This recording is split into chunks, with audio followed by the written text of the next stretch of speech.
मेरे तजर्बे हैं कि एक मखसूस किस्म के बिज़नेस है, बस वही करो वगैरह वगैरह। मैं नहीं बताऊँगा वो क्या होता है, बता ही देते हैं यार। देखो, अगर किसी को कुछ भी नहीं आता ना तो प्रॉपर्टी के बिज़नेस से बेहतर कोई बिज़नेस नहीं है। तजर्बे की बात, कुछ भी नहीं आता ना तो समोसे बेचने, पकोड़े, ये उन लोगों, मैंने खजूरों का बिज़नेस भी किया, अल्हम्दुलिल्लाह पैसे उसमें भी हमने डुबोए हैं, अल्लाह के बड़े फजल। अल्लाह का जिस कारोबार में हाथ डाला अल्हम्दुलिल्लाह डुबोया है उसको, अल्लाह का बड़ा, ये मैं अल्लाह का फजल इसलिए बता रहा हूँ कि इससे मुझे मरने से पहले तजर्बा हो गया, बुढ़ापे से पहले तजर्बा हो गया।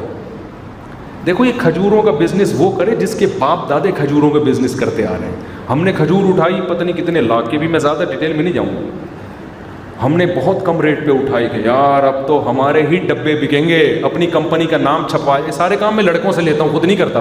खुद मैं मुर्गियाँ पालता हूँ और मदरसे जाता हूँ, बयान करता हूँ, ये है तो भी तहकीकात करनी होती है वो करता हूँ। तो हमने बिज़नेस ज़बरदस्त, और बिज़नेस के लिए बंदा भी वो जो बिज़नेस का माहिर था, पढ़ा हुआ है बाकायदा बिज़नेस, तो बंदा रखा। खजूर जी इतने रेट पे हमने उठा लिए, अब तो हमारी खजूर के अलावा मार्केट में कुछ भी बिकेगा। इस पर कंपनी का नाम, अपना नाम नहीं डाला, मुफ्ती तारिक मसूदी, ये नहीं होता हमारे नाम के पजामे मुझे नहीं, अपना नाम नहीं, वो कंपनी का नाम ये डाल डोल के हमने कहा अब तो खुला खाएंगे थे, अब तो बस छोड़ो यार, है दवा के हमारा ही इतनी सस्ता उठाया। उन्हीं भी कहा, एक साहब खजूर लेकर आए मेरे घर में, मुझे गिफ्ट दिया ना रमज़ान में, इस रमज़ान की बात कर रहा हूँ, मैंने लिया तो मेरी कंपनी का नाम लिखा हुआ था उसमें, यहाँ से ख़रीदा मुझे ही लाके। मैंने कहा ये गिफ्ट देने के लिए, इसको कोई और नज़र नहीं आया, ऐसा डब्बा उठा के, इसको क्या पता, उसको मैंने बताया नहीं ये मेरा ही है। हमने कहा चलो यार इतना तो फ़ायदा हुआ ना कि मुझे एक डब्बा फ्री में मिल गया, वो डब्बा मुझे फ्री पड़ा अल्हम्दुलिल्लाह। फिर हमें पता चला भाई हमने जिस रेट पर उठाया है ना, जो बड़े बड़े करोड़ों रुपए के इन्वेस्टर हैं उन्होंने 1 साल पहले इससे आधे रेट पे उठा के फ्रीज़ कर दिया था।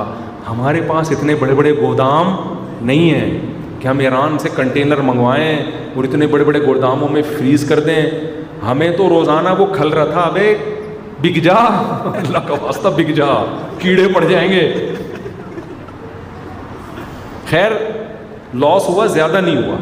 तो मैं तजर्बे की बात बताऊं, जिसके पास टाइम नहीं है, जिसके पास थोड़ा पैसा जमा हो गया, तो काम सिर्फ किसका करो, प्रॉपर्टी का। तमीज़ का काम है, कॉटन कलफ के साथ जो है ना आदमी, लेकिन स्टेट एजेंट को दे दिए ना, वो पता है क्या करेगा।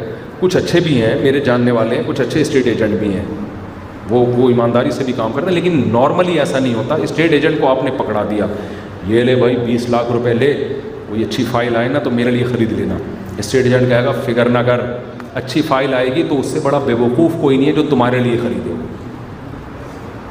अगर वो अच्छी फ़ाइल 20 लाख में आपके लिए ख़रीद रहा है, इसका मतलब वो आपसे भी बड़ा बेवकूफ़ है।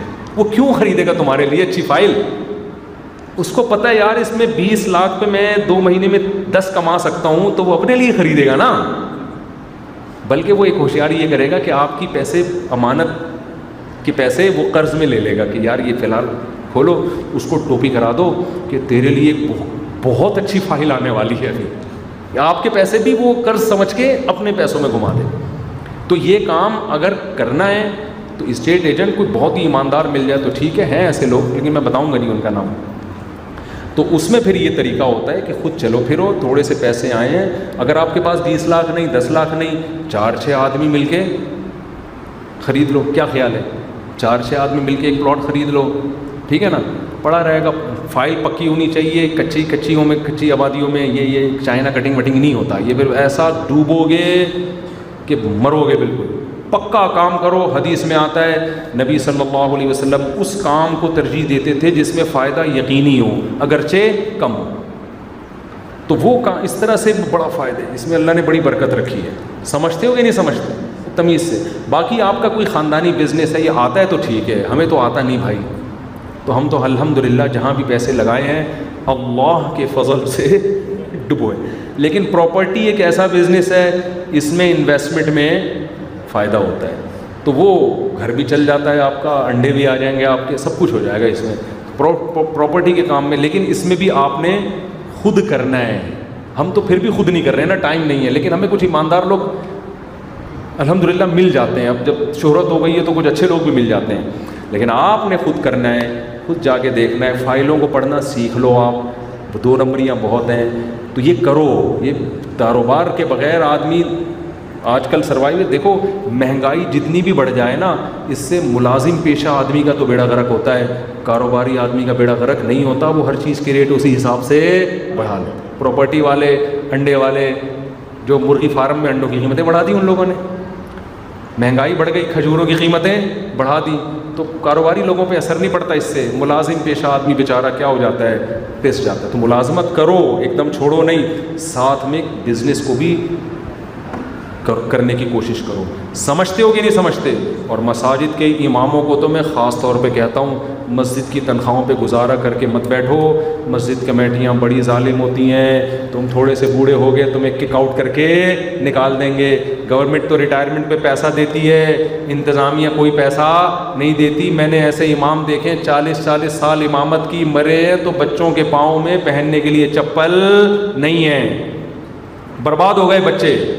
ये एक ऐसी जॉब है जिसमें तुम्हें सवाब के अलावा कुछ भी नहीं मिलेगा। ठीक है, सवाब भी बड़ी चीज़ है, लेकिन इंतज़ामिया को तो चाहिए ना कि कोई कानून बनाए कि 20 साल जिस इमाम को होंगे तो वो अगर छोड़ के जाएगा तो इतने पैसे देंगे, 30 साल हो गए तो इतने। हमारे जामे तो रशीद अल्हम्दुलिल्लाह भी इसका ख्याल कर रहा है कि जिस उस्ताद को इतने साल हो जाएंगे तो अगर वो उस्ताद जाता भी है तो उसको इतना पैसा दिया जाएगा, ताकि दूसरे मदारिस भी ये अमल सीखें। 40-40 साल से उस्ताद पढ़ा रहे हैं, मर गए तो बच्चे रुल गए बिल्कुल। तो ये मस्जिद कमेटियों को भी थोड़ी सी अकल आनी चाहिए ना इसमें, कि एक टाइम हो कि भाई 15 साल 20 साल जिसने इमामत की तो उसको ये मिलेगा, तो वो बेचारा कुछ भी नहीं। तो इमाम को चाहिए खुद अपना। थाईलैंड में एक इमाम थे, इतनी कम तनख्वाह, उन्होंने साइड में बिज़नेस शुरू कर दिया, मस्जिद कमेटी ने वो छुड़वा दिया उनसे, फिर उनको निकाल दिया। तो यार बेचारे को जीने का हक दे दो, उसको करने दो कुछ।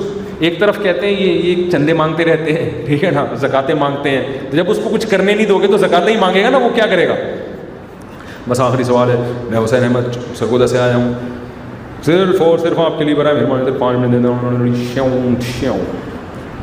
कह रहे 5 मिनट दे दें। कहाँ है भाई सरगोदा से आने वाला? अस्सलाम वालेकुम। सब साइड है सरगोदा, हमारा भी बहुत टाइम गुजरा है। सेटेलाइट टाउन, सुनहरी मस्जिद, अताउल्लाह बंदियालवी साहब ख़ानदानी आदमी है, बयान सुने उनके, हम बचपन में सुनते थे, बड़े कड़क आदमी हैं। और सरगोदा में कौन कौन है? इलियास गुम्मन साहब भी हैं सरगोदा में, आजकल कहाँ हैं? शार्ट हैं। मैं देख रहा हूँ कि आप सरगोदा से आए भी हो कि नहीं आए हो, इन सवालों से पता चलेगा ना। ID कार्ड दिखाओ। कीनू, अभी कीनू का मौसम है ना, हाँ फिर से सर्दियों में होता है कीनू का मौसम, काफ़ी मेरा ख्याल है। और कोई बात तो नहीं? हमारा सरगोदा में बहुत टाइम गुजरा है। गड्डी नू सैड ते ला, ये पंजाबी मैंने सरगोदा में सीखी है। हम जा रहे थे सुजुकी में तो गड्डी नू सैड ते ला, मैंने कहा गाड़ी को गड्डी को नू बना दिया, साइड पे लगाओ को साइड पे ला। बिल्कुल ही पंजाबी बहुत आसान ज़बान है, शॉर्ट कर करके ना हर चीज़ को उन्होंने बहुत ही साइलेंट कर दिया। लगाओ, उर्दू में कैसे बोलें, गाड़ी को साइड पे लगा दें, इतनी देर में वो आगे निकल चुकी होगी। ठीक है, तो कहते साइड पे ला, तो फ़ौरन साइड पे ला दी। मैं अगर कहता गाड़ी को साइड पे लगा दें, वो कह रहे अब साइड ख़त्म हो गई, अब हम आगे पहुँच चुके हैं। कैंची वाला चौक है, पता नहीं गोल चौक है, कौन सा गोल चौक पहुँच चुकी है गाड़ी अब। अच्छा भाई मुफ्ती साहब